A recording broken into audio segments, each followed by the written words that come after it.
सभी रंगों का रास है होली, मन का उत्साह है होली, जीवन में भर देती है खुशियाँ, इसलिए सबके लिए खास है होली।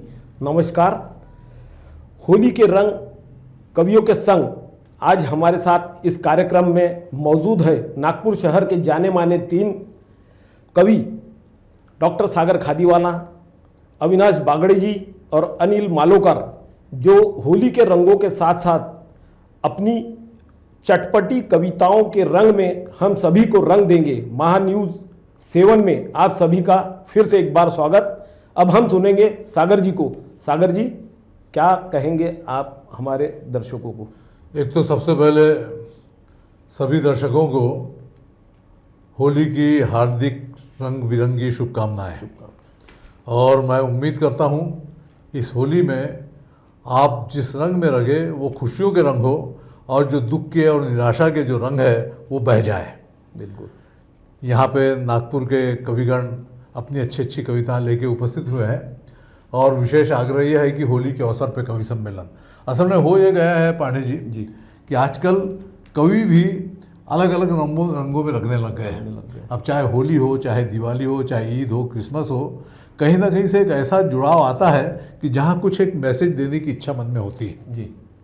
होली भी जो आज से 50 साल पहले हुआ करती थी, शायद वैसी होली आपने भी नहीं देखी, हमने भी नहीं देखी। अभी एक औपचारिकता भर रह गई है और इसी औपचारिकता को पूरी तरह से निभाते हुए मैं एक छोटी सी रचना, देखिए कवि कहीं से भी व्यंग पैदा कर लेता है। सही बात। और आ जाता है वहाँ पे। एक उदाहरण बता रहा हूँ, जो विडंबनाएं होती है अपने समाज में जी, वो किस प्रकार कवि को कविता लिखने के लिए प्रेरित करती है, उसका एक छोटा सा उदाहरण जी। नागपुर के पास में एक सेवाग्राम नाम की जगह है, वर्धा जिला है, सेवाग्राम नाम की जगह है। और सेवाग्राम के बारे में कहा जाता है वहाँ न शराब बनती है, न बिकती है, न पी जाती है। लेकिन वास्तविकता इसके बिल्कुल विपरीत है। अब क्या होता है ये मैं बताऊंगा नहीं, लेकिन सारे लोग जानते हैं। एक तो बापू का सेवाग्राम और वहाँ शराब की बात। बिल्कुल। तो कवि किस तरह से उस चीज़ को ले जाता है, किस नज़र से देखता है, और संकेत दे, बोलता कुछ नहीं है लेकिन समझने वाले समझ जाते हैं। तो एक 4 लाइन की एक छोटी सी कविता है। बिल्कुल स्वागत। कि पांडे जी, एक बार हम मर गए। क्या बोल रहे हैं? हाँ, आप कभी मरे? नहीं मरे। हम में से कई लोग हैं जो रोज दिन में 2-4 बार मरते हैं, फिर जिंदा हो जाते हैं। ये विशेषता है हमारी। एक बार हम मर गए तो ऊपर गए। ऊपर का दृश्य बड़ा नैनाभिराम था जी। हर तरफ ऐश था, आराम था, वाह। ऊंची ऊंची अट्टलिकाएं थी, अप्सराओं की कतारें थी। क्या बात। ये नज़ारा देखते हुए हम जब कुछ आगे बढ़े तो एक कुटिया में गांधी जी दिखाई दिए। हमने लपक कर उनके पांव छुए। वाह। गांधी जी हमें देखकर मुस्कुराने लगे। देखिए बात कहाँ पहुंचती है कि एक बार हम मर गए तो ऊपर गए। ऊपर का दृश्य बड़ा नैनाभिराम था, हर तरफ ऐश था, आराम था, ऊंची ऊंची अट्टलिकाएं थी, अप्सराओं की कतारें थी। ये नज़ारा देखते हुए हम जब कुछ आगे गए तो एक कुटिया में गांधी जी दिखाई दिए। हमने लपक कर उनके पांव छुए। गांधी जी हमें देखकर मुस्कुराने लगे जी। फिर जोर जोर से खिलखिलाकर हंसने लगे। हाँ। गांधी जी हमें देखकर मुस्कुराने लगे, फिर जोर जोर से खिलखिलाकर हंसने लगे। हमने कहा बापू आप हमें देखकर इस तरह क्यों हंसते हो? तो बापू बोले, बेटा तुम मुझे सेवाग्राम के लगते हो। बहुत बढ़िया। हमने कहा, आखिरी पंक्तियां है, हमने कहा बापू आप हमें देखकर इस तरह क्यों हंसते हो? बापू बोले, बेटा तुम हमें सेवाग्राम के लगते हो। हमने चकित होकर कहा, बापू आपने बिल्कुल ठीक पहचाना, लेकिन हम सेवाग्राम के ही आपने कैसे जाना? हम में ऐसी कौन सी बात है जी जो आपको खास नजर आती है? बापू बोले, बेटा मुझे तुम्हारे मुंह से दारू की बात आती है। मुझे तुम्हारे क्या बात। बहुत शानदार, बहुत शानदार। सागर जी ने बहुत शानदार कविता सुनाई। अब हमारे पास उपस्थित है अनिल मालोकर जी, अपनी कविताओं से गुदगुदाएंगे और खिलखिलाने के लिए मजबूर कर देंगे। मालोकर जी। सबसे पहले तो मैं मंच पर आसीन आदरणीय डॉक्टर सागर खादीवाला जी, मेरे परम मित्र अविनाश बागड़े जी और आज के इस कार्यक्रम का खूबसूरत संचालन कर रहे हैं अजय पांडे जी, और महा न्यूज़ 7 के द्वारा आयोजित आज के इस होली मिलन समारोह के जितने भी दर्शक हैं उन सबको होली की शुभकामनाएं देता हूँ। मित्रों, जीवन के कई रंग होते हैं, वो अलग अलग रंग, उसको रंग ही बोला जाता है। एक होली की कविता मैं ज़रूर सुनाऊंगा लेकिन इस महासेवन के न्यूज़ चैनल में जो लाइव टेलीकास्ट हो रहा है उसको संबोधित करते हुए एक बात मैं कहना चाहूँगा। दरअसल होता क्या है कि उस बात को सहज सहज ढंग से हम लोग कहने का प्रयास करते, आम लोगों के भी दिमाग में आती है, लेकिन हम उसको शब्दों में पिरोने की थोड़ी सी कला जानते हैं। तो आइए, सावन का महीना था, बरखा बहार थी। दरअसल एक मित्र और हम एक जगह गए थे, तो पैसे गुम हो गए, तो मित्र को बोला कि इस बगीचे में रुक जाओ। तो वो बगीचे में रुक गया, मैं पैसे लेकर आया, उसे आवाज़ लगाई तो सुनाई नहीं आ रही है, वो किसी गहरी चीज़ में खो गया था। और वहीं एक कविता बनाई जी कि सावन का महीना था, बरखा बहार थी, नदी का किनारा था, वहाँ खड़ी कार थी। सावन का महीना था, बरखा बहार थी, नदी का किनारा था, वहाँ खड़ी कार थी, और कार के पीछे पेड़ था छायादार घना, वहाँ बैठे थे एक लल्लू, बैठी थी ललना, और दोनों में इलू इलू मस्त चल रहा था। दोनों में इलू इलू मस्त चल रहा था। अब देखकर अजय जी का दिल जल रहा था। अजय जी बोले, यार अनिल ये कौन सी फिल्म है, बहुत ज़्यादा फास्ट है। हमने कहा ये फिल्म नहीं अजय भाऊ, ये लाइव टेलीकास्ट है, लाइव टेलीकास्ट है। और मित्रों, इसी के साथ में एक वृद्ध की बात, बड़ी गहरी बात है। एकल परिवारों का चलन चला है, और टीवी के माध्यम से हम स्क्रीन पर देखते हैं कि कई भड़काऊ चीज़ें होती है, तो कई ऐसे वृद्ध भी होते हैं जिनके कुछ जवानी में अरमान अधूरे रह जाते। बहुत भूमिका नहीं, सीधे सीधे बात कि रात को 2 बजे परिवार के सभी लोग गहरी नींद में सो रहे थे, लेकिन दादाजी नहीं सो रहे थे। वो टीवी पर फिल्मी ट्रेलर देखकर बड़े जोर जोर से रो रहे थे। आवाज़ सुनी तो जवान पोता हड़बड़ाकर जागा तो सीधे दादाजी के कमरे में भागा और बोला, दादाजी क्या है परेशानी, क्यों बह रहा है आपकी आंखों से धुआंधार पानी। तो दादाजी बोले, मेरे बच्चे, मेरे राजा जानी, तुम दूर करना चाहते हो अगर मेरी परेशानी, अगर पोंछना चाहते हो मेरी आंखों का पानी, तो मुझे अभी इसी वक्त ले चलो वो फिल्म दिखाने जिसमें शीला की जवानी। और एक अंतिम बात, होली से रिलेटेड एक कार्यक्रम है। तो कहीं ना कहीं मैंने ये देखा है कि पुरुष जो है अपनी पड़ोसन को, अपनी सहेलियों को इधर और उधर वो बिल्कुल रंग लगाएगा, लेकिन मेरी ये कामना है कि हिंदुस्तान का हर पति अपनी पत्नी को कलर लगाए। दरअसल पतियों की ये शिकायत होती है कि पुरानी पत्नी पुरानी हो जाती है, किसी काम की नहीं होती। इसी बात पर कटाक्ष करते हुए होली पर ये बात मैंने कही है, और इसमें कहीं ना कहीं गंभीरता से अगर आप सुनेंगे तो एक छोटा सा छुपा हुआ व्यंग आपको जरूर मिलेगा। इस कविता में 2 फिल्म हस्तियों के भी नामों का उल्लेख किया गया है जी, कि होली के अवसर पर पुराना पति पुरानी पत्नी के लिए, होली के अवसर पर पुराना पति पुराने पत्नी के लिए ऐश्वर्या राय बच्चन का मुखौटा खरीद लाया। होली के अवसर पर पुराना पति पुरानी पत्नी के लिए ऐश्वर्या राय बच्चन का मुखौटा खरीद लाया, उसे उसने पत्नी के चेहरे पर लगाया और बोला, अब तक तुम थी नालायक, अब हो मेरे लायक, देर न करो, दरिया की तरह आओ और मेरे दिल के समंदर में समा जाओ। तब पत्नी बोली, तुम्हारा मुंह है मनुष्य और दिल है खोटा, मैं पास आऊंगी लेकिन तब जब तुम पहनोगे अभिषेक बच्चन का मुकुटा। अभिषेक बच्चन का बहुत बहुत शुक्रिया, धन्यवाद। बहुत शानदार। ये थे मालोकर जी।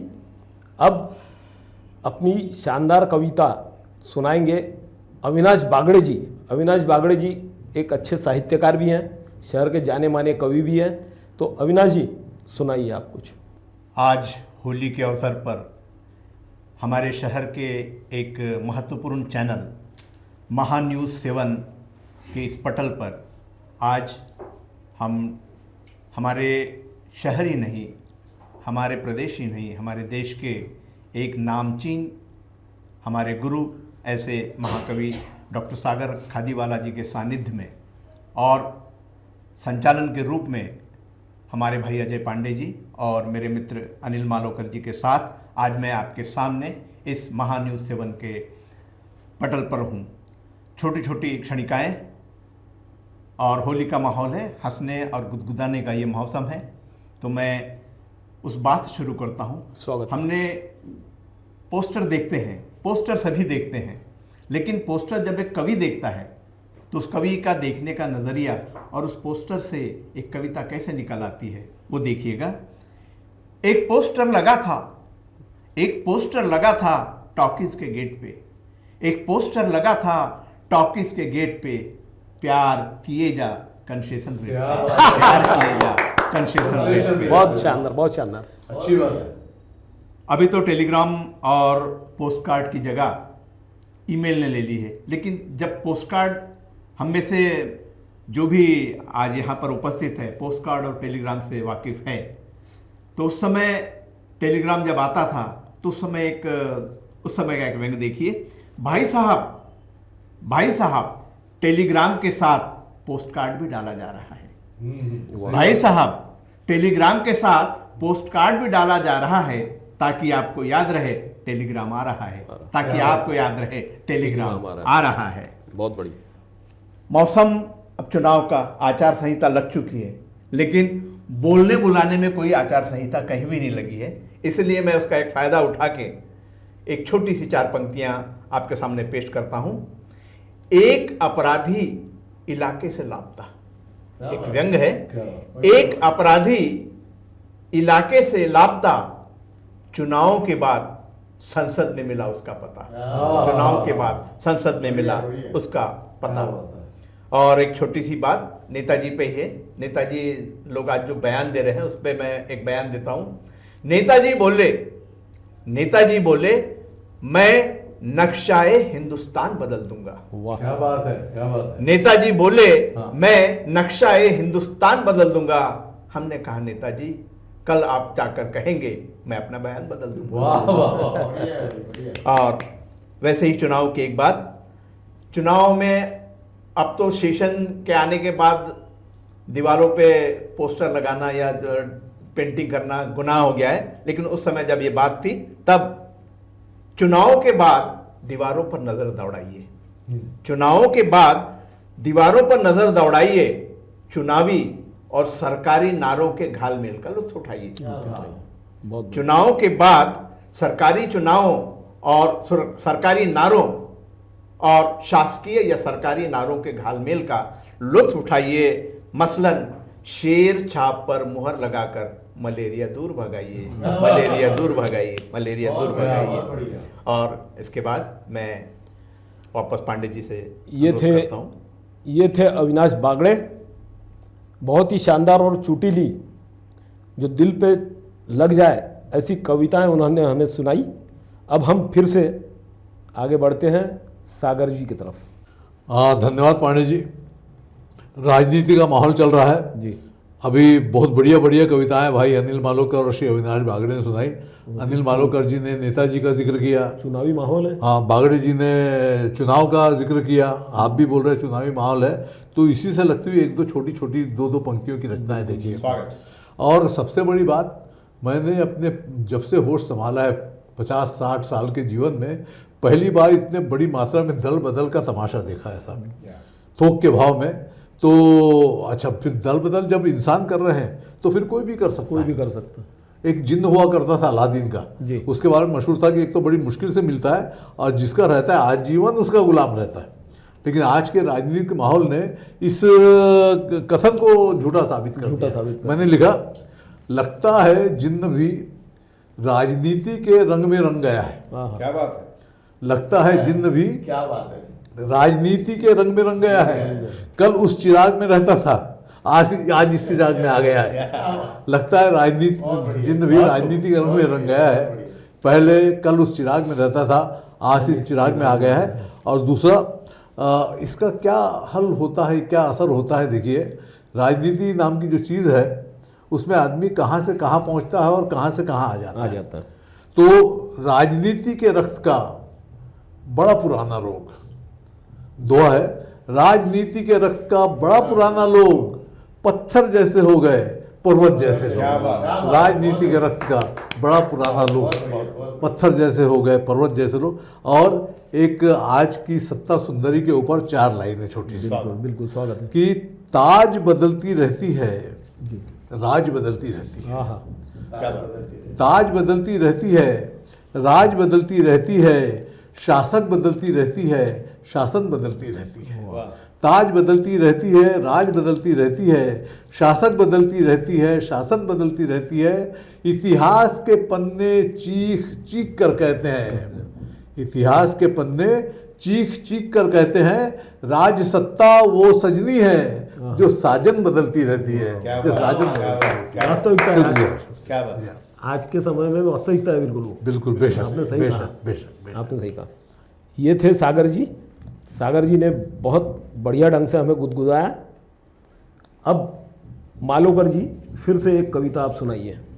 हाँ, तो बहुत बहुत शुक्रिया अजय भैया और डॉक्टर साहब की राजनीति से रंग बिरंगी भी शानदार कविता को हमने सुना। पोस्टर और इतर बातें हमने अविनाश जी से सुनी।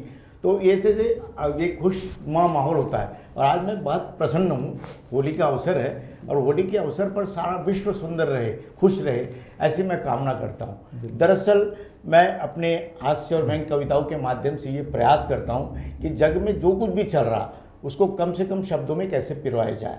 तो एक सबसे बड़ा विषय ये है कि अक्सर शादी के 20-25 साल के बाद भी जी पति को ये लगता है कि मेरे शादी के समय वो जो पुनः वाला रास्ता ठुकरा दिया था वो होता तो ज़्यादा अच्छा था। यानी 25 साल बाद भी इससे अपनी अधिकृत पत्नी से वो खुश नहीं है। तो उसकी बात इस कविता में डालने का मैंने प्रयास किया है। आइए सुनिए, आनंद लीजिएगा। श्रोता जो देख रहे हैं टीवी के माध्यम से उन्हें भी बहुत आनंद प्राप्त होगा और आप लोग जो टीवी के स्क्रीन पर देख रहे हैं या स्टूडियो में बैठे हैं, ये सभी लोग इस कविता के पात्र नहीं हैं। ये किसी दूसरे देश की बात है, ऐसा आप समझ लीजिएगा। आइए। शेरनी सी खूंखार पत्नी गाय छाप पति से बोली। गाय छाप, क्या बात। गाय छाप। शेरनी सी खूंखार पत्नी गाय छाप पति से बोली, सुनो मेरे हमनवा मेरे हमजोली। लोग कहते हैं हम दोनों की अच्छी साठगांठ है, पर तुम्हें कुछ याद भी है आज हमारे शादी की 25वीं वर्षगांठ है। हम यह वर्षगांठ कुछ इस तरह मनाएंगे, प्रभु श्री राम के मंदिर जाएंगे और 7 जन्म साथ रहे ऐसी पक्की सौगंध खाएंगे। तब पति बोला तुम चाहती हो हम मुंह खोले, प्रभु राम के सामने इतना बड़ा झूठ बोले। अरे भगवान एक बार तो फंसे, क्या बार बार फंसे? और तुम नहीं चाहती कि हम दूसरे जन्म में हंसे? अरे तुमने हमारा दुख दर्द कब बांटा है, हमेशा नौकर की तरह डांटा है और 7 जन्म साथ रहने की सौगंध खाने हमें क्या किसी पागल कुत्ते ने कहा? बहुत बहुत शुक्रिया। बहुत शानदार। ये थे अनिल मालोकर। बहुत ही शानदार कविता इन्होंने सुनाई। अब फिर से एक राउंड बागड़े जी अपनी कविता सुनाएंगे। आजकल बहुत होली का जो त्यौहार है, बड़ा जैसा आपने कहा कि बड़ा आनंद का, उत्साह का, उमंग का त्यौहार है, लेकिन समाज में ही कुछ चंद लोग इसको बदरंग कर देते हैं। सही, बहुत अच्छी बात कही आपने। बदरंग कर देते हैं, तो ऐसा न हो इसके लिए कुछ एक संदेश बागड़े जी आप सुनाइए। जैसे कि आदेश हुआ है, जिस बात का आदेश हुआ है उस बात पे मैं एक छंदों के माध्यम से आपकी बात को आगे बढ़ाता हूँ। बिल्कुल निवेदन है ये। घनाक्षरी पेश है। लड़ भीड़ चढ़ रहे, वाह, लड़ भीड़ चढ़ रहे आज बात बात में, लड़ भीड़ चढ़ रहे आज बात बात में, रंगों की कमी हुई है देखो जज्बात में। लड़ भीड़ चढ़ रहे आज बात बात में, रंगों की कमी हुई है देखो जज्बात में। प्रेम भरी पिचकारी, प्रेम भरी पिचकारी छोड़ कहीं आए हैं, प्रेम भरी पिचकारी छोड़ कहीं आए हैं, डामर या वारनिश लिए बैठे हाथ में। वास्तविकता। आज़ादी मिली थी हमें, अजय भाई जी, डॉक्टर साहब, आज़ादी मिली थी हमें खून होली खेल के, आज़ादी मिली थी हमें खून होली खेल के, लहू वो न बिसराओ आज बरसात में, लहू वो न बिसराओ आज बरसात में। कृष्ण जो राधा से कहे, कैसा हो, कैसा माहौल हो, कृष्ण जो राधा से कहे प्रेम भरी बतिया, बहुत अच्छा। कृष्ण जो राधा से कहे प्रेम भरी बतिया, याद करो रंग भरे द्वारका प्रपात की, याद करो रंग भरे द्वारका प्रपात की। और इसके बाद एक मैं छोटी सी बिल्कुल स्वागत एक बात, स्वागत। ये माहिया जिसको कहते हैं जय जवान जय किसान जी। तो एक सरहद में जो जवान है उसकी बीवी आज का जो माहौल है होली उस पे क्या कहती होगी। स्वागत। आज गाँव में होली है, दर्द भरी आवाज में उसकी कातर ध्वनि ये कहती है जी। आज गाँव में होली है, आज गाँव में होली है, बच के रह सजना वाह। सरहद पे गोली है, बच के रह सजना सरहद पे गोली है, खत तेरा पाया है, खत तेरा पाया है, अंग अंग में जैसे तू ही तू छाया है। वाह। और जब सरहद से वापस आएगा जी। जवान तो कुछ मत लाना कहती है, और क्या लाना ये बताता हूं मैं। जब आओ छुट्टी में, जब आओ छुट्टी में, सरहद से मिट्टी ले आना मुट्ठी में, ले आना मुट्ठी में। धन्यवाद। ये थे अविनाश बागड़े। किसानों और सरहद के जवानों का क्या हाल है और क्या चाहती है उसकी पत्नी, इसके बारे में बहुत ही बेहतरीन ढंग से कविता अविनाश जी ने सुनाई। अब आगे बढ़ते हैं और एक कविता निवेदन है सागर जी से कि एक कविता वे फिर हमें सुनाए। बहुत बढ़िया एक माहौल बनाया है बागड़ी जी ने, बहुत अलग प्रकार की कविता सुना के। उसके पहले मालोकर जी ने बहुत अच्छा आधार दिया। अजय पांडे जी, पहली बार मैं आपको सुन रहा हूँ संचालन करते हुए। बहुत बड़ी उम्मीदें हैं आपसे, और ये महान्यूज़ 7 चैनल के जो कैमरामैन हैं, साथ में जो एडिटर हैं और जो तमाम स्टाफ, ये बधाई का पात्र है। होली के मौके पे कितना बढ़िया शानदार कार्यक्रम करने का नागपुर के दर्शकों के लिए। सारी बातें हुई, कहीं पे श्रृंगार पक्ष नहीं हुआ। होली पे तो जुड़ा हुआ है साहब। बिल्कुल बिल्कुल। तो मैं बिल्कुल आधा मिनट की, और ये भी एक श्रृंगार ही है होली का। हाँ बिल्कुल अलग-अलग कलर में। श्रृंगार पक्ष की, तो बिल्कुल आधा मिनट की। तो कभी कभी क्या होता है कि हम ऐसी बातें बोल देते हैं जी। कि जो मालूम नहीं कहाँ से आती है और कहाँ चली जाती है, कल्पना होती है, लेकिन वो श्रृंगार की रचना बन जाती है। अभी वो फेसबुक में डाला था चांद वाला, चांद तो दुनिया भर का, लेकिन कभी कहीं पे पहुंच, चांद के पास भी पहुंचता है, शनि के पास भी, सूरज के पास भी। तो देखिए रवि इसलिए कहते हैं। तो मैंने चांद से पूछा, जी। रात तू दिखा नहीं, कहाँ चला गया था यार। हाँ। मैंने चांद से पूछा, रात तू दिखा नहीं, कहाँ चला गया था यार। चांद ने कहा, रूठी हुई थी चांदनी, हाँ। उसे मना रहा था यार। देखिए चांद का जवाब भी देखिए। मैंने पूछा चांद से, रात तू दिखा नहीं, कहाँ चला गया था यार। चांद ने कहा, रूठी हुई थी चांदनी, उसे मना रहा था यार, करके प्यार व्यार बादलों के पार, बादलों के पार। और बहुत ही बढ़िया। एक छोटी सी रचना, इसका नायक एक कवि है जो अपने कॉलेज के ज़माने में समझ लीजिए हो गया था कहीं इश्क वगैरह, तो अपनी महबूबा को पत्र लिखता था वो। लेकिन पत्र लिखने का अंदाज अलग था। जैसे ही बारिश की पहली फुहार की कुछ बूंदें बरसती थी, तो इस कविता का नायक है एक कवि, नौजवान कवि।